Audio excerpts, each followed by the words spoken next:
مسیح کے قدوس اور برحق نام میں آپ سب کو سلام قبول ہو۔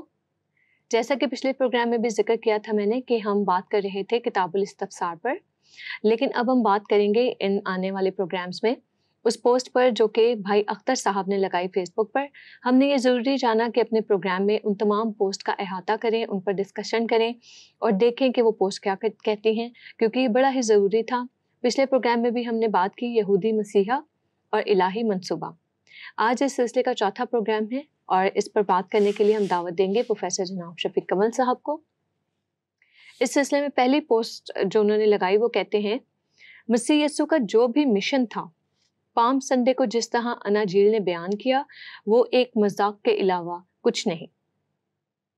جی، آپ کا سوال یہ ہے کہ مسیح یسوع کا مشن پام سنڈے کو جس طرح اناجیل نے بیان کیا، مذاق کے علاوہ کچھ بھی نہیں۔ بڑی بد نصیبی ہے، بیڈ لک ایسے لوگوں کے لیے کہ جو مسیح کے مشن کو سمجھتے نہیں ہیں اور ان کو پتہ نہیں ہے کہ اپنے لیے ہلاکت کا سامان پیدا کر رہے ہیں۔ مسیح یسوع پام سنڈے کو جو آئے تھے وہ اپنے مشن ہی کے مطابق آئے تھے، اور ان کا مشن یہ تھا کہ بنی نوع انسان کی نجات کا بندوبست کریں، شاگردوں کو تربیت دیں اور ارشاد اعظم کی صورت میں ان کو حکم دے کہ بس تم جا کر سب قوموں کو شاگرد بناؤ۔ That is Christian mission. تو مسیح یسوع کو پتہ تھا کہ میں نے شاگردوں کی اور آنے والی مسیحی نسلوں کی ذمہ داری لگانی ہے کہ آپ انجیل کی منادی اقوام عالم میں کرو۔ تو وہ اسی مشن کے تحت ہی یروشلم میں بھی داخل ہوئے۔ ویسے تو ان کی جو زمینی خدمت ہے اس میں اسی مشن پہ ہی کام کر رہے تھے، شاگردوں کو اسی مشن کے لیے تیار کر رہے تھے، اور اس کے اندر اس مشن کو امپلیمنٹ کرنے کے لیے جو رکاوٹیں تھیں ان کو دور کرنے کے لیے بھی وہ کام کرتے رہے۔ اب یہیں پہ میں ایک بات آپ کو بتاؤں کہ مسیحی مشن کے اندر جہاں جہاں رکاوٹ آئی یا رکاوٹ ڈالنے کی کوشش کی گئی تو مسیح یسوع نے فوراً اس مسکنسیپشن کو بھی دور کیا۔ مثلاً دو باتیں میں پام سنڈے کے حوالے سے بتاتا ہوں۔ پہلی بات کہ جب مسیح یسوع داخل ہوئے، بلکہ تین باتیں بتاؤں گا، تو وہ ایک جلوس کی صورت اختیار کر گیا۔ اچھا، یہ مسیح یسوع نے کوئی اشتہار نہیں چھپوائے یا اپنے ورکر نہیں بھیجے کہ جلوس نکالنا ہے، پارٹیوں کو جمع کرو اور لاؤڈ اسپیکر پہ اعلان کرو، بروشرز نہیں چھپوائے، جگہ جگہ جو ہے پوسٹر نہیں لگوائے۔ نیور۔ لیکن لوگوں نے امپریشن ایسا لے لیا، بلکہ ان 3.5 سالوں میں یہودیوں کے ذہن میں ہمیشہ یہی چیز جو تھی وہ کہ یہ مسیحا ہمیں کسی نہ کسی طریقے سے نجات دلا دے۔ اب یہاں بھی دیکھیں کہ ایک شخص اچانک سے آیا، اس نے کہا سرکار آپ جہاں بھی جائیں گے میں آپ کے ساتھ جاؤں گا۔ مقصد کیا تھا؟ وہ یہ سمجھ رہا تھا کہ اب یہ جلوس ہے، اب یہ تختہ الٹے گا، حکومت ملے گی تو ہزار گز کے پلاٹ بھی مل جائیں گے، نوکریاں بھی مل جائیں گی۔ نوکری والا بھی آپ کو پتا ہے کہ زبدی کے بیٹوں کی ماں نے نوکریوں کی سفارش کی، کہ ایک کو اپنے دہنے بٹھانا، ایک کو جی تو وہ سارا یہی ان کی سوچ کا شاخسانہ تھا کہ حکومت ملے۔ تو مسیح یسوع نے اس شخص کو جس نے کہا کہ میں آپ کے ساتھ چلوں گا، بڑا اچھا جواب دیا۔ مسیح یسوع سمجھ گئے کہ اس کے ذہن میں یہی ہے کہ بھئی پلاٹ دلا دینا مجھے۔ تو مسیح یسوع نے کہا کہ پرندوں کے تو گھونسلے ہوتے ہیں اور لومڑیوں کے بھٹ، ابن آدم کے لیے تو سر دھرنے کی بھی جگہ نہیں۔ میں کہتا ہوں کرسچن مشن کو سمجھنے کے لیے اس سے بڑی، اس سے خوبصورت آیت کوئی نہیں، کہ ہمارا یہ مقصد نہیں ہے، بلکہ ایسے لوگوں کو منہ توڑ جواب ہے، وہ یہودی ہو جو مسلمان ہو، سب کو منہ توڑ جواب ہے کہ ہمارا مسئلہ نہ خلافت نہ ملوکیت، ان دونوں میں سے کوئی بھی نہیں۔ ہمارا مقصد کنگڈم آف گاڈ کو اسٹیبلش کرنا ہے۔ دوسری بات کہ جب وہ نعرے لگا رہے تھے، بلکہ اس میں تو کافی ساری باتیں ہیں جو ایکسپلین کرنے کی ضرورت ہے، کہ وہ جو نعرے لگا رہے تھے وہ یہ نعرے لگا رہے تھے کہ قدم بڑھاؤ نواز شریف، ہم تمہارے ساتھ ہیں۔ آپ کو پتہ نہیں ہے ہمارے ملک میں پاکستان میں یہ نعرہ عام ہے، آج کل کہہ رہے قدم بڑھاؤ عمران خان، ہم تمہارے ساتھ ہیں۔ تو وہ دراصل یہی کہہ رہے تھے۔ وہاں پر ایک بات ہو کہ ان فقیہوں اور فریسیوں نے مسیح یسوع سے کہا کہ بھائی یہ شور بہت کر رہے ہیں، نعرے وارے لگا رہے ہیں، ان کو چپ کرو۔ تو مسیح یسوع نے ایک تاریخی جملہ کہا تھا، پہلا بھی میں نے کہا تاریخی جملہ مسیح یسوع کے مشن کو سمجھنے کے لیے، اور اب جو بتا رہا ہوں یہ اس سے بھی زیادہ اہمیت کا حامل ہے۔ مسیح یسوع نے کہا کہ اگر انسان خاموش رہیں گے تو پتھر چلا اٹھیں گے، بے شک۔ اور ہم نے تو اپنی آنکھوں سے دیکھا، اپنے کانوں سے سنا کہ مسلمان بھی مسیح کو قبول کر رہے ہیں، اور نہ صرف قبول کر رہے ہیں بلکہ وہ خدا کی بادشاہت کی وسعت کے لیے انجیل کی منادی میں سرگرداں ہیں، شہر شہر گھوم رہے ہیں۔ بے شمار مثالیں ایسی ہیں، اور بھی غیر اقوام سے آئے ہوئے لوگ مسیحیت کو قبول کر کے انجیل کی منادی میں لگے ہوئے ہیں۔ تو یہ مسیح یسوع کی بات سچ ہوئی کہ اگر انسان خاموش رہیں گے، اگر اہل قوم خاموش رہیں گے، اگر اسپیشل نیشن والے خاموش رہیں گے، تو غیر قوم کے لوگ جو پتھر کے برابر ہیں وہ کام کرنا شروع کر دیں گے۔ تو یہ کہنا کہ جی پام سنڈے ایک مذاق کے علاوہ کچھ نہیں تھا، یہ نہیں ہے۔ بات یہ ہے کہ یہودی مسیح یسوع کو جنگجو دیکھنا چاہتے تھے، کیونکہ ان کو کئی قوموں نے مارا پیٹا، ظلم کیا، حکومت چھینی، غلام بنا لیا، اسیر کر کے لے گئے، ٹھیک ہے، ان کو مال غنیمت سمجھا، قتل و غارت کی، ان کی عزتیں لوٹیں۔ تو وہ تو کسی مسیحا کے منتظر تھے، اور مسیحا کو وہ جنگجو کی شکل میں دیکھنا چاہتے تھے۔ تو مسیح یسوع کا مشن یہ کہنا جی پام سنڈے کو کھل کے سامنے آ گیا۔ پام سنڈے کو بھی آپ شاید اپنی عقل کو استعمال نہیں کرتے، آپ کی آنکھوں پر چھلکے ہیں، ورنہ پام سنڈے کا تو کلیئر میں نے 2-3 باتیں آپ کو بتائی ہیں، پتہ چلتا ہے کرسچن مشن بہت وضاحت کے ساتھ پتہ چل جاتا ہے۔ صحیح۔ آگے وہ پوسٹ کرتے ہیں، یہودیوں نے مسیح کی یروشلم آمد پر اتنے جوش اور ولولے کا اظہار کیا، راہوں میں کپڑے بچھائے، نعرے لگائے، اور جناب ہیکل میں گئے، ان کی چوکیاں الٹا دیں اور واپس آ گئے۔ یہ کیا مطلب وہ تختہ تو الٹا دی، جی اور تھوڑا سا کام کیا، ایسے کام شروع کر دیا اور بس چپ کر کے بیٹھ گئے۔ نہیں، یہ بات نہیں ہے۔ 2 فیلسیز کا آپ شکار ہو گئے۔ نمبر 1 کہ مسیح یسوع جو ہیکل کی صفائی کی ہے، یہ تو ایک تھوڑا سا کام تھا، توڑ پھوڑ کی اور آگے، اور کام کو تحریک کو آگے نہیں بڑھایا۔ یہ بھی غلط فہمی ہے۔ مسیح یسوع نے ایک بہت بڑی رکاوٹ دور کر دی تھی جو کرسچن مشن کے اندر صدیوں سے چلی آ رہی تھی۔ یہ ہیکل ایک تبلیغی مرکز کے طور پر قائم کیا گیا تھا، اور سلیمان نے اس ہیکل کی تقدیس کے موقع پر ایک لمبی دعا کی تھی، جس میں ایک بات یہ بھی تھی کہ اے خدا، اگر کوئی دور دراز سے کوئی شخص، کوئی پردیسی، کوئی غیر قوم کا شخص آئے اور تیری ہیکل کی طرف منہ کر کے دعا کرے، التجا کرے، تو اپنی سکونت گاہ سے اس کی دعا یا التجا کو سننا۔ تو یہ ایک تبلیغی مرکز تھا۔ اب تبلیغی مرکز کو انہوں نے اس کے کام کرنے سے روک دیا، اس کی اسپرٹ کو ختم کر دیا، اور جو غیر قوم کا احاطہ اسپیشلی ڈیزائن کیا گیا تھا ایک پرپز کے لیے کہ غیر قوم کے لوگ آئیں، وہ خدا کا کلام سنیں اور وہ خدا کی بادشاہت میں شریک ہو سکے۔ تو آپ نے وہاں پر بزنس شروع کر دیا، اس لیے کہ غیر قومیں ان کی ایکسیس بند کر دیا، آپ نے اس میں رکاوٹ کھڑی کر دی۔ ولیم بارکلے تو یہاں تک بتاتا ہے کہ انہوں نے ایک ایکسٹرا دیوار بھی تعمیر کر دی تھی، اور اس دیوار پر جگہ جگہ لکھا تھا کہ غیر قوم کے شخص کا ہاتھ لگانا منع ہے، اور اگر کوئی خلاف ورزی کرے گا تو اس کی سزا موت یا سنگساری۔ تو یہ آپ اس کو غلط کہہ رہے ہیں کہ مسیح یسوع نے جو ہیکل کی صفائی کی، انہوں نے اس بڑی رکاوٹ کو دور کر دیا تھا، اور ایکچولی مسیح یسوع نے 12 رکاوٹیں اس معاشرے کے اندر جو ایگزسٹ کرتی تھیں، جن کی وجہ سے خدا کی بادشاہت وسیع نہیں ہو سکتی تھی، وہ دور کر دی۔ اور میں یہ سمجھتا ہوں کہ وہ 12 رکاوٹیں اگر مسیح یسوع دور نہ کرتے تو انجیل کبھی یروشلم کے بارڈر سے باہر نہیں آ سکتی۔ صحیح۔ ان میں ایک کام یہ بھی تھا، آپ کہہ رہے ہیں کہ تھوڑی سی توڑ پھوڑ کی، توڑ پھوڑ کرنے وہ آئے نہیں تھے، وہ سیبوٹیج کرنے کے ارادے سے آئے نہیں ہیں۔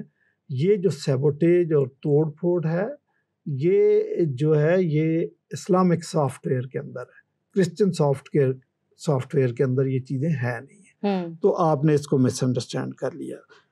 دوسری بات آپ یہ کہہ رہے ہیں کہ بھی انہوں نے، وہ تو بڑے پرجوش تھے، وہ نعرے لگا رہے تھے، کپڑے بچھا رہے تھے، کھجور کی ڈالیاں ہلا رہے تھے، اور یہ سب کچھ وہ کر رہے تھے، اور وہ اس انتظار میں تھے کہ بھئی آج تختہ الٹے گا، لیکن مسیح یسوع تختہ الٹنے آئے نہیں تھے۔ آپ کے پہلے سوال کے جواب میں نے بتایا کہ مسیح یسوع کا مشن اور تھا، کیا تھا، وہ فرق تھا۔ مسیح یسوع کا مشن بغاوت اور حکومت کی تبدیلی نہیں تھا، اور نہ انہوں نے اس پہ کام کی۔ مسیح یسوع جو کچھ کرنا چاہ رہے تھے وہ میں بتا دیتا ہوں۔ یسایہ 56 میں اس کا پس منظر ہے۔ یسایہ 56 میں یہ بات لکھی ہے کہ میرا گھر، 7ویں آیت، میرا گھر سب قوموں کے لیے دعا کا گھر کہلائے گا۔ اس کا مطلب ہے کہ ادر نیشنز بھی آ سکتی ہیں، وہ پرستش بھی کر سکتی ہیں، قربانیاں بھی کر سکتی ہیں۔ اب بعد میں جا کے بلکہ ناظرین بھی یسایہ 56 کو کمپلیٹ پڑھ لیں، 2-3 دفعہ پڑھیں، آپ کو سمجھ آ جائے گا۔ تو مسیح یسوع نے جب ہیکل کی صفائی کی تو اس آیت کو باقاعدہ کوٹ بھی کیا کہ لکھا ہے میرا گھر، مرکز 11ویں باب میں حوالہ، میرا گھر سب قوموں کے لیے دعا کا گھر کہلائے گا۔ سب قومیں آ سکتی ہیں اور وہ دعا بھی کر سکتی ہیں۔ پھر ہول کاویننٹ یہ ہے، مطلب کاویننٹ کو ہم جو سمجھتے ہیں یا یہودی یہ سمجھتے ہیں کہ وہ کاویننٹ صرف خدا اور بنی اسرائیل کے درمیان تھا۔ ڈاکٹر ڈان رچرڈسن کہتے ہیں کہ یہ ہول کاویننٹ کے اندر غیر اقوام بھی شامل تھی۔ آپ یہ دیکھیں کہ اس کاویننٹ کو 5 ٹائمز پیدائش کی کتاب میں بیان کیا گیا، 5 دفعہ جو ٹاپ لائن بلیسنگز ہے وہ بنی اسرائیل کے لیے، اور جو باٹم لائن بلیسنگ ہے وہ یہ ہے، وہ غیر اقوام کے لیے۔ اس میں لکھا ہے کہ تمہاری وجہ سے دنیا کے دیگر قبیلے بھی برکت پائیں گے۔ بلکہ جب ابراہیم کا نام تبدیل کیا تب بھی یہ بات وہی میں نے بتایا، 5 ٹائمز یہ ذکر ہے۔ تو خدا کا مشن آپ سمجھنے کی کوشش کریں۔ مسیح یسوع عین اپنے مشن کے مطابق کام کر رہے تھے۔ آپ کی غلط فہمی یا فیلسی یہ ہے کہ آپ اس مشن کو سمجھتے نہیں ہیں۔ آپ وہی ذہنیت لے کے آگے ہیں جو یہودیوں کی تھی کہ ٹھیک ہے، اگر مسیح یسوع بغاوت کر دے رومیوں کے خلاف اور حکومت کا تختہ الٹ دے تو پھر تو وہ ہمارا لیڈر ہے، اور باقی وہ کتنے بھی اچھے کام کر دے ہمیں پسند نہیں ہے، کیونکہ ہماری مرضی کے مطابق کام نہیں ہوا۔ تو یہ مسیحی مشن ہے جس پہ مسیح یسوع نے کام کیا، اس کا پس منظر بھی یہی ہے۔ اور پھر مسیح یسوع پاکستان منتقل کرنا چاہتے تھے، اس کے متعلق انہوں نے بنی اسرائیل کو بتا بھی دیا کہ پاکستان تم سے لے کر ایک اور قوم کو دے دیا جائے گا، اور دے بھی دیا، پاکستان منتقل بھی کر دیا۔ تو یہی اس کا پس منظر ہے۔ تو یہ کہنا کہ جی لوگوں کی امیدوں پر پورے نہیں اترے، تو اگر آپ غلط امیدیں مسیح یسوع سے وابستہ کر کے بیٹھے ہیں تو وہ تو آپ کی امیدوں کے مطابق، جو کہ غلط ہے، کام نہیں کر سکتے۔ ہمیں امیدیں بھی خدا کے منصوبے کے عین مطابق ہی رکھنی چاہیے۔ بعض اوقات ہم ایسی فرمائش خدا سے کر دیتے ہیں جو خدائی قوانین کے اور اس کے منصوبے کے خلاف ہوتی ہے۔ اب مسلمان اور یہودی دونوں ایک ہی حرکت کرتے ہیں کہ یہ خدا کو پٹیاں پڑھانے کی کوشش کرتے ہیں۔ ان کی کوشش ہوتی ہے کہ خدا تو آسمان پہ رہتا، اس کو کیا پتا کہ ادھر کے کیا چیلنجز ہیں۔ تو یہودی بھی یہی سمجھتا ہے اور مسلمان بھی یہی حرکت کر رہا ہے کہ نہیں، ہم بہتر جانتے ہیں، اس لیے خدا کو سمجھانے کی کوشش کر رہے ہیں، سورج کو چراغ دکھانے کی کوشش کر رہے ہیں کہ ہم تیرے کو بتاتے ہیں، ہم ادھر رہتے ہیں، ہمیں پتا کہ اصل میں کیا کرنا ہے۔ تو یہی یہاں پر اس سوال میں بھی یہی کر رہے ہیں۔ آگے وہ کہتے ہیں مسیح جو ہیں وہ بغیر کسی وجہ کے گرفتار ہوئے۔ شاید یہ کہنا چاہ رہے ہیں کہ مسیح بغیر کسی جرم کے گرفتار ہوئے، ان میں کوئی جرم نہیں تھا۔ اگر تو یہی بات کہہ رہے ہیں تو بالکل ٹھیک کہہ رہے ہیں، لیکن میرا نہیں خیال وہ یہ کہہ رہے ہیں۔ وہ یہ کہہ رہے ہیں کہ یہ ایسے فضول بحث یا فضول کام کیا، اس کا کوئی فائدہ تو نہیں تھا، وہ شاید وہ یہ کہنا چاہ رہے ہیں۔ لیکن بہرحال خدا کرے کہ ان کے ذہن میں یہی ہو کہ اس کا کوئی جرم نہیں تھا۔ تو یہ بات تو آپ نے بھی لقمہ دیا کہ ٹھیک ہے، کیونکہ پلاطوس کے سامنے جب یہ مقدمہ پیش ہوا تو اس نے کہا کہ میں تو اس شخص میں ایسا کوئی جرم نہیں پاتا، اور آپ جو مجھ سے ڈیمانڈ کر رہے ہیں وہ کیپٹل پنشمنٹ کی بات کر رہے ہیں، صلیب کی سزا اس کو دی جائے۔ تو آپ نے دیکھا کہ جب بلوا ہو رہا تھا تو اس نے پانی منگوایا اور اپنے ہاتھ دھوئے۔ آپ یہ دیکھیں کہ کرسچن مشن کے اندر یہ بھی بہت امپارٹنٹ چیز ہے جو پلاطوس نے کام کیا۔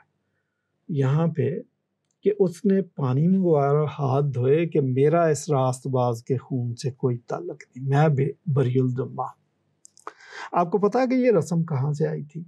اولڈ ٹیسٹامنٹ میں جب دو گاؤں کے درمیان میں کوئی قتل ہو جائے اس کو کہتے اندھا قتل، پتہ نہیں چل رہا، تو دونوں گاؤں کے لوگ آئیں اور پہلے تو کوشش کریں کہ ڈھونڈے، نہیں پتہ چل رہا تو بزرگان دونوں گاؤں کے ایک تو برا ذبح کر کے قربانی کرے اور پانی منگوا کے ہاتھ دھوئے کہ ہمارا اس سے کوئی تعلق نہیں۔ تو یہاں بھی یہی ہوا کہ بھائی یہ قتل ہونے جا رہا ہے، میں نے پانی منگوا کے ہاتھ دھو لیا، میرا اس سے کوئی تعلق نہیں۔ اور انہوں نے جواب بھی دیا کہ اس کا خون ہماری اور ہماری نسل کی گردن، ہم ہیں نا، ہم جو ہے قاتل ہیں تو ہم مان رہے ہیں، آپ کریں اس کو۔ تو لیکن اچھا، یہ دنیا کی پہلی عدالت اور پہلا فیصلہ ہے کہ جج کہہ رہا ہے کہ یہ بندہ بے گناہ ہے، لیکن میں اس کو سزائے موت دے رہا ہوں۔ اچھا، تو اس نے چونکہ اس کو پتا تھا کہ بلوا ہو گیا، جلوس نکل گیا، کیسر کو رپورٹ ملی تو میری سیٹ خطرے میں، اس لیے اس نے یہ پولیٹیکل کام بھی کیا کہ بھئی پروانہ دے دیا کہ اچھا اس کو سزائے موت دے دو۔ بہرحال الہی منصوبہ بھی یہی تھا، اور میں کہتا ہوں یہی ٹھیک تھا کہ پلاطوس نے یہ بھی کہہ دیا کہ یہ بے گناہ ہے، اور یہ بھی کہہ دیا کہ اس کو صلیب دو، اور یہی کفارہ اور کفارے کی غرض و غایت ہے کہ ایک برہ بے گناہ ہونا چاہیے، اور وہ بے گناہ تھا، یہ بات بھی ٹھیک ہے۔ اچھا، سزائے موت جو اس کو دی گئی، یہی کفارہ، یہی معافی، یہ سب کچھ ہے۔ بہرحال یہ الہی منصوبہ بھی تھا۔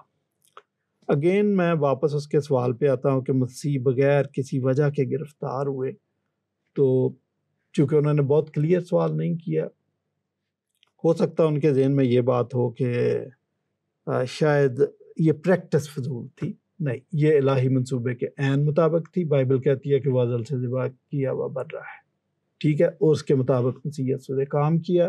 اور جب مسیح یسوع کو تھریٹس بھی ملے ہیں تو مسیح یسوع نے کہا کہ جاؤ اس لومڑی کے بچے کو بتا دو کہ میں آج اور کل ادھر ہی ہوں، میں نہیں کسی سے ڈرتا ورتا، البتہ جو میرے بارے میں لکھا ہے میں یروشلم میں قتل کیا جاؤں گا۔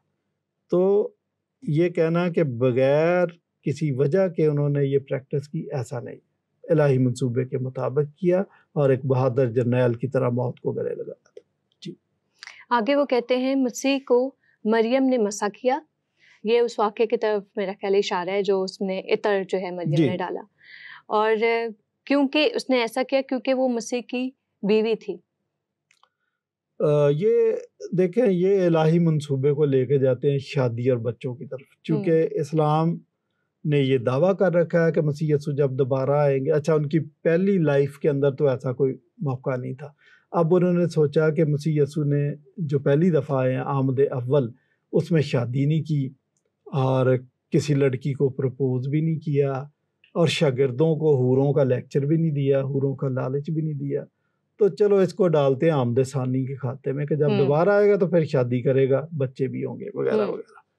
اب چونکہ اناجیل مسیح یسوع کے بارے میں اس قسم کی باتیں بتاتے نہیں، بے شک مسیح یسوع پاکیزہ تھے اور اپنے شاگردوں کو پاکیزگی کی تعلیم دی، آنے والی نسلوں کو بھی پاکیزگی کی تعلیم دی، بلکہ اتنی خوبصورت بات کہ اگر آپ نے کسی کو بری نظر سے دیکھ لیا تو گویا اس کے ساتھ زنا کر لیا۔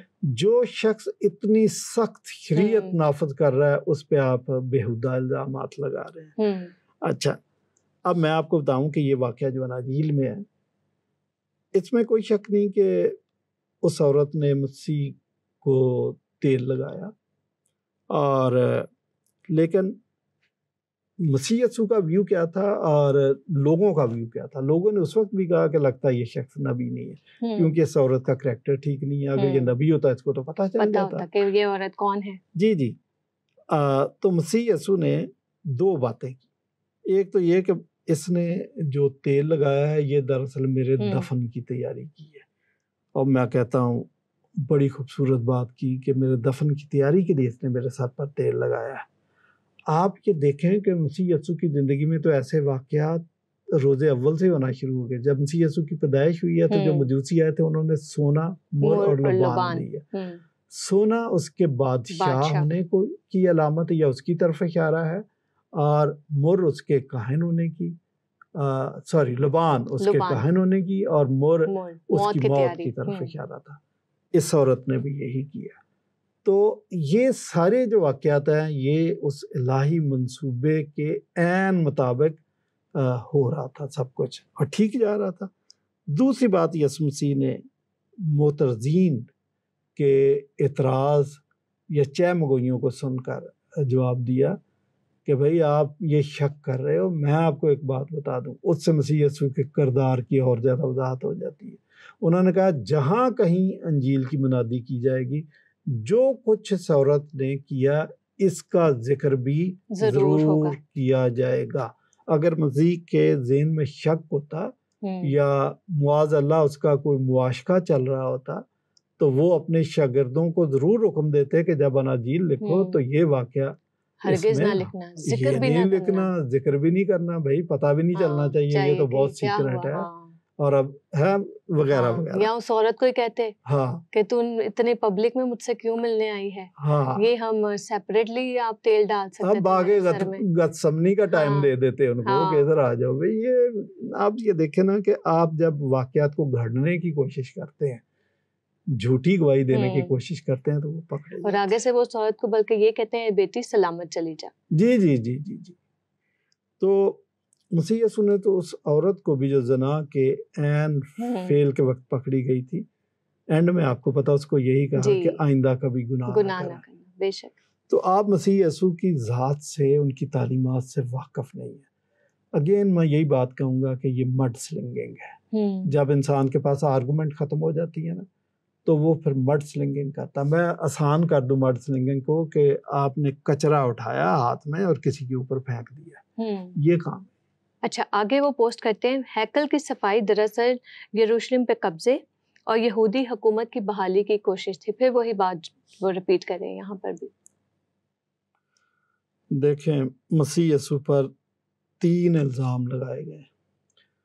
اس دنیا میں جب بھی کسی کو گرانا چاہتے ہیں تو وہ 3 قسم کے الزامات ایجاد کرتے ہیں۔ یا تو سیاسی الزام لگاتے ہیں، ٹھیک ہے، یا پھر اس پر مذہبی الزام لگاتے ہیں، اور یا پھر اس پر جنسی الزام لگاتے ہیں۔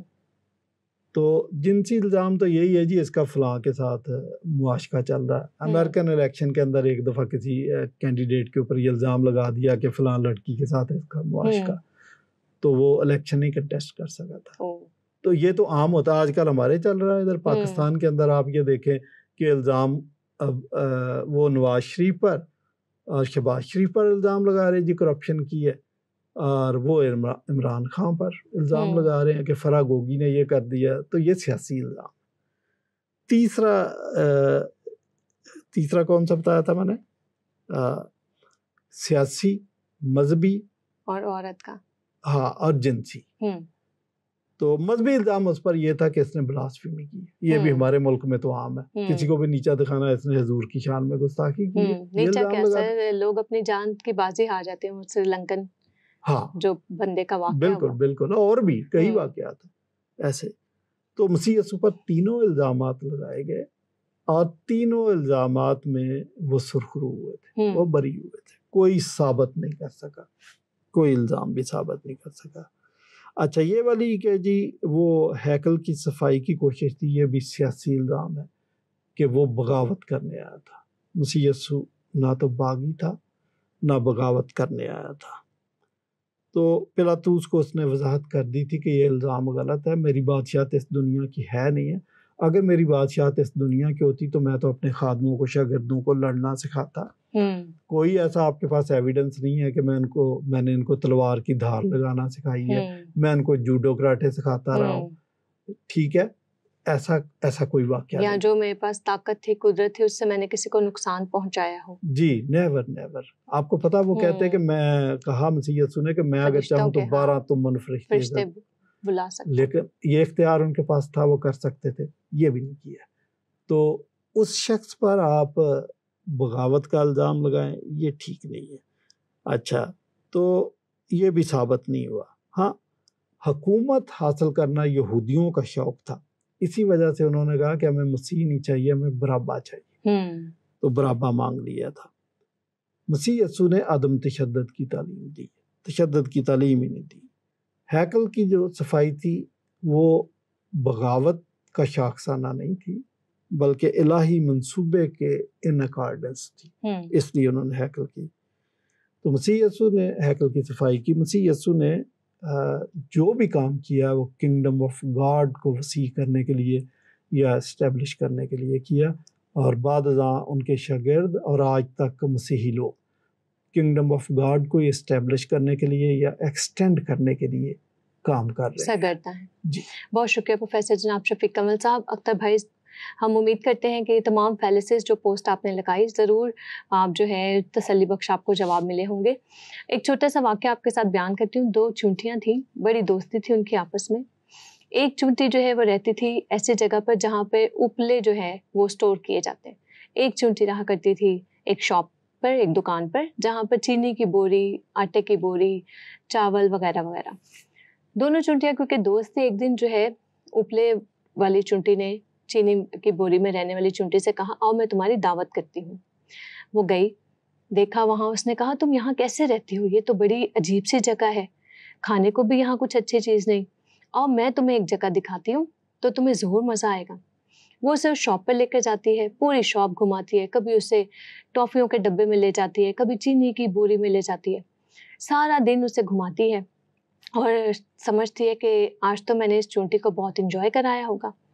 آخر میں ڈے اینڈ پر چونٹی سے پوچھتی ہے بتاؤ تمہیں مزہ آیا؟ اپلے کے اسٹوریج پہ رہنے والی چونٹی اس کو کہتی ہے نہیں بہن، مجھے تو کوئی مزہ نہیں آیا۔ بڑا حیران ہوتی ہے وہ چونٹی، کہتی ہے تمہیں کوئی مزہ نہیں آیا؟ کہتی ہے نہیں۔ کہتی ہے اچھا ایک کام کرو، تم اپنا ذرا منہ کھول کے دکھاؤ۔ جیسے ہی وہ چونٹی اپنا منہ کھولتی ہے تو اس کے اندر پورا گوبر بھرا ہوا ہوتا ہے یا اپلا بھرا ہوا ہوتا ہے۔ سم ٹائم ہمارے ساتھ بھی ایسا ہی ہے۔ یہ سچائی کی باتیں، یہ زندگی بخش باتیں ہمیں تب تک سمجھ نہیں آ سکتی جب تک ہم اپنے سافٹ ویئر کو درست نہ کریں، اپنی ڈسک کو خالی کریں تاکہ اس پر دوسرا سافٹ ویئر آ سکے اور آپ ان باتوں کو سمجھ سکیں۔ امید ہے ہم اپنے پروگرام میں جو ہم نے بیڑا اٹھایا ہے کہ ہم آپ تک حتمی سچائی پہنچائیں گے، اس میں کامیاب ہوتے ہوں گے۔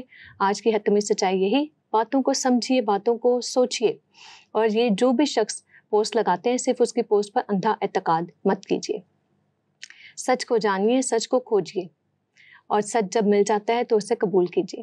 آج کے اس پروگرام سے مجھے اور پروفیسر جناب شفیق کمل صاحب کو دیجیے اجازت۔ اگلے پھر کسی پروگرام میں آئیں گے ایک حتمی سچائی میں کی کھوج میں آپ کے سامنے۔ بہت شکریہ۔